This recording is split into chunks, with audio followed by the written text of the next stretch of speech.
Hi అందరికీ నమస్తే అండి. ముఖ్యంగా గ్రామ పంచాయతీ ఎన్నికలు జరుగుతున్నాయి కాబట్టి గ్రామ పంచాయతీ ఎన్నికల్లో సర్పంచి అభ్యర్థిని సరైన వ్యక్తిని ఎన్నుకోండి. సర్పంచి అభ్యర్థి ఏ పార్టీ అభ్యర్థికి ఓటేసినా రాష్ట్రంలో రాష్ట్ర ప్రభుత్వం ఏ పార్టీ అధికారంలోకి ఉంటే ఆ గెలిచిన తర్వాత ఆ పార్టీ అభ్యర్థి రాష్ట్ర ప్రభుత్వంలో అనుకూలంగా చేరిపోతాడు. కాబట్టి రాష్ట్ర ప్రజలంతా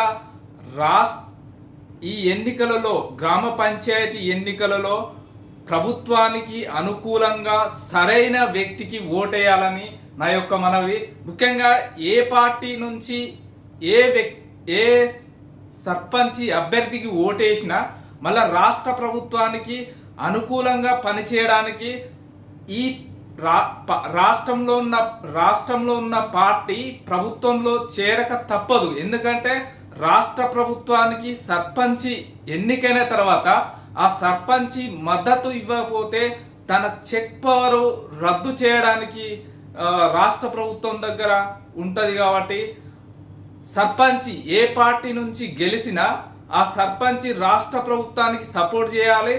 కాబట్టి ప్రభుత్వం నుంచి అన్ని అధికారాలు కానీ నిధులు కానీ అన్నీ సమకూరాలంటే తప్పక ఆ సర్పంచి రాష్ట్ర ప్రభుత్వానికి సపోర్ట్ చేయాల్సి ఉంటుంది.